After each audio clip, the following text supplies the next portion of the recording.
예전에 저희들이 TV에서 자주 봤던 것이 퍼레이드가 많았습니다. 또 세계 대회에서 아니면 올림픽에서 금메달을 따고 오는 선수들을 막 엄청 카 퍼레이드하고 막 카드 섹션하고 아니면 위에서 막 이렇게 색종이가 떨어지는 그것으로 인해서 환영했던 것들을 참 많이 했습니다. 왜냐하면 국가의 이름을 드높이고 또 자랑스럽게 우승을 했기 때문에 그런 일들을 했어요. 그런 일들은 사실 오늘 말씀과 참 연결이 이렇게 됩니다. 오늘 말씀은 여호와 하나님께서 전쟁에서 승리케 하신 것, 전쟁에 승리할 때 그 아름다운 모습이 오늘 전쟁에 승리하신 그 모습 때문에 온 무리들이 모여서 이제 하나님을 찬양하는 여호와의 행차에 하나님을 찬양하는 모습을 소개하고 있습니다. 우리 24절과 25절 다시 한번 읽겠습니다. 하나님이여 그들이 주께서 행차하심을 보았으니 곧 나의 하나님 나의 왕이 성소를 행차하시는 것이라. 소고치는 처녀들 중에서 노래 부르는 자들은 앞서고 악기를 연주하는 자들은 뒤따르나이다. 이스라엘의 근원에서 나온 너희여 대회 중에 하나님 곧 주를 송축할지어다. 아멘. 하나님이여 그들이 주께서 행차하심을 보았으니 곧 나의 하나님 나의 왕이 성소로 행차하시는 것이다. 그러니까 하나님께서 이제 다윗과 함께 이스라엘이 전쟁에 승리케 하시는 하나님의 그 놀라운 승리로 인해서 다윗이 영광 받는 건 아니고요, 이스라엘 백성들이 영광 받는 게 아니라 바로 하나님이 영광 받으시는 행차입니다.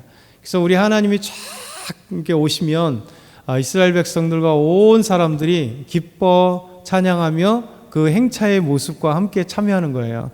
한번 상상해 보세요.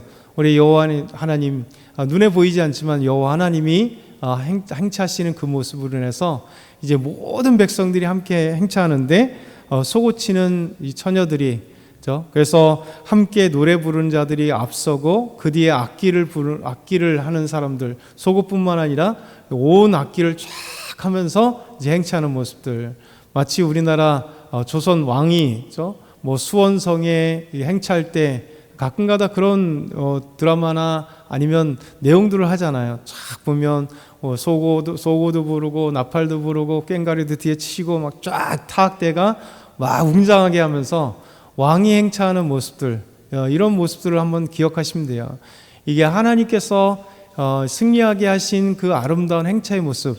그래서 주께서 주의 성소 예루살렘으로 쫙 오실 때 이렇게 아름답게 악기와 노래하는 자들 그리고 무리들이 함께 주님을 찬양하면서 그 뒤에서 주님을 송축하고 있는 모습입니다.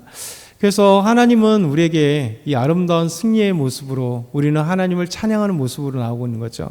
어찌 보면 하나님께서 지금 우리에게 전쟁을 하는 건 아니잖아요.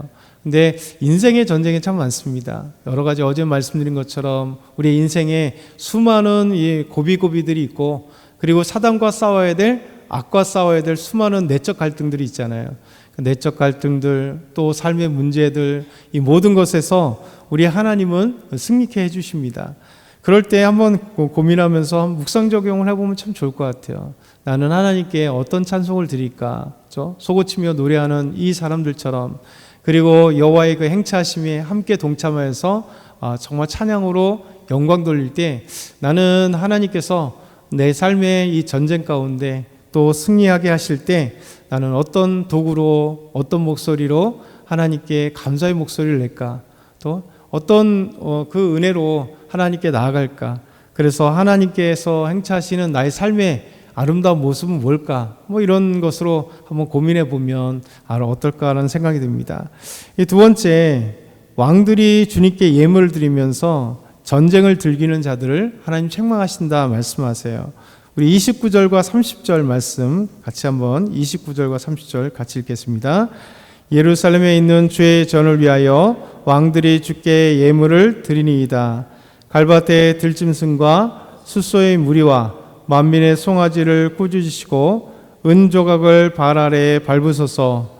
그가 전쟁을 즐기는 백성을 흩으셨도다. 아멘. 예루살렘에 있는 주의 전을 위하여 왕들이 주께 예물을 드리니이다. 전쟁에 패한 자들이 이제 여호와 하나님께 아름다운 예물을 올리게 돼 있습니다. 그래서 이 많은 왕들이 예물을 가지고 예루살렘에 와서 주의 성소에서 하나님께 예물을 올리는 것을 한번 착 생각해 보세요. 얼마나 아름다울까요? 이제 처음에는 왕과 이스라엘 백성들, 온 다윗과 함께하는 백성들의 행차가 쫙 있었다면, 그 다음엔 전 세계에서 많은 열왕들이 하나님 앞에 감사하고 하나님 앞에 당신은 왕이십니다 하고 예물을 드리는 그 승리의 그 예물을 드리는 모습들 때문에 너무 기쁜 것이죠. 그래서 이 모습을 다윗은 아름답게 노래하며 찬양하는 거예요. 그래서 하나님께 정말 영광을 돌리는 아름다운 일들. 그래서 우리의 모든 것들은요, 찬양이 곧 영광이고 우리는 하나님께 아름다운 예물을 통해서 또한 영광을 돌리는 겁니다. 그러면서 우리 하나님은 이런 말씀을 하세요. 그가 전쟁을 즐기는 자를, 그 백성들을 흩으신다. 사실 전쟁의 주체는 하나님이시지만 하나님이 전쟁을 일으키는 자는 아닙니다. 그래서 아무 때나 전쟁을 일으켜서 강대국의 위험을 늘어나거나 강대국의 어떤 힘을 자랑하는, 그래서 약자들을 계속해서 죽이거나 약자들을 탈취하거나 약자들을 괴롭히는 그런 하나님이 아니세요. 하나님은 전쟁에 반드시 목적이 있을 때 하나님 행하게 하시고, 그것은 하나님의 영광과 정의와 공의를 위해서 하게 되는 것이죠. 근데 우리는 전 세계 지금 수없이 전쟁의 주변 소용돌이에 있습니다. 우리가 바로 옆에 있지 않다 보니까, 우리가 참전하지 않다 보니까 전쟁의 실상이 그냥 TV 정도에서 보기 때문에 막 직접적으로 와닿지 않아요. 분명히 피해는 지금 전 세계에, 또 우리나라도 엄청난 피해는 있죠. 우크라이나와 러시아의 전쟁이 오래도록 벌써 지금 5년 가까운 시간 동안 해나가고 있습니다.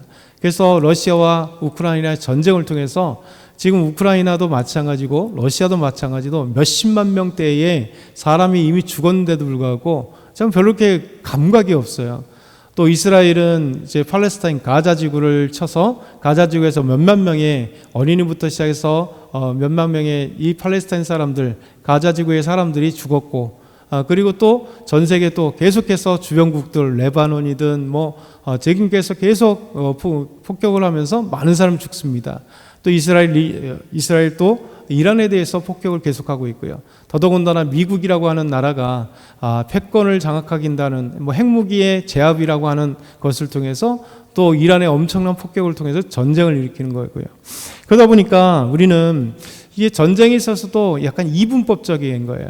우리와 관계가 좀 소원하거나 조금 약간 적대적인 거나, 이제 어떤 이념이 다른 러시아가 우크라이나를 침공할 때는 엄청나게 비난하는데, 우방이라고 하는 미국이 이란을 침공할 때는 당연히 괜히 응원하고 있고 미국이 당연히 좋은 것 같이 생각되는데, 그러나 전쟁이라는 것 자체가 사실은 인류에 있어서 없어야 될 대상입니다. 왜냐하면 전쟁의 목적은 딱 한 가지입니다. 그것은 자기 이익을 위해서 하는 것입니다. 그렇죠? 그래서 전 세계에 마찬가지죠. 이스라엘이 됐던 미국이 됐던 자기의 이익과 목적이 분명히 있어요. 그것이 있다 보니까 지금 미국 안에서도 점점 전쟁이 길어지다 보니까 막 미국의 상원이나 하원이나 아니면 자기 공화당에서도 막 크레이지라고 막 소리를 치잖아요. 또 대형 미국의 언론들도 미국 트럼프 대통령을 향해서 미쳤다라고 지금 얘기할 정도로, 왜냐하면 그것이 전쟁에 처음에 공식화됐던 내용과 점점 다르고, 트럼프 대통령은 거짓말쟁이잖아요. 저번에 신문, 뉴욕 신문, 미국의 유력 주간지들이 하루에 트럼프가 거짓말을 몇 번 했는가 했더니 16번 정도.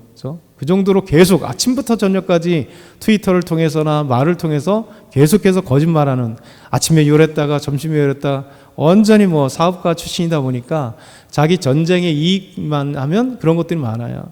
그러니까 이게 우리가 힘이 약하고 우방이라는 이유 때문에 계속해서 유럽도 마찬가지고 EU도 자꾸만 서로 덕대가 되고 그러는데, 결국은 보면 이 우방이 됐던 적대국이 됐던 모든 전쟁의 시발점은 뭐냐면 자기 이익, 자기 국가 이익. 지금도 미국은 완전 자기 국가 이익이잖아요.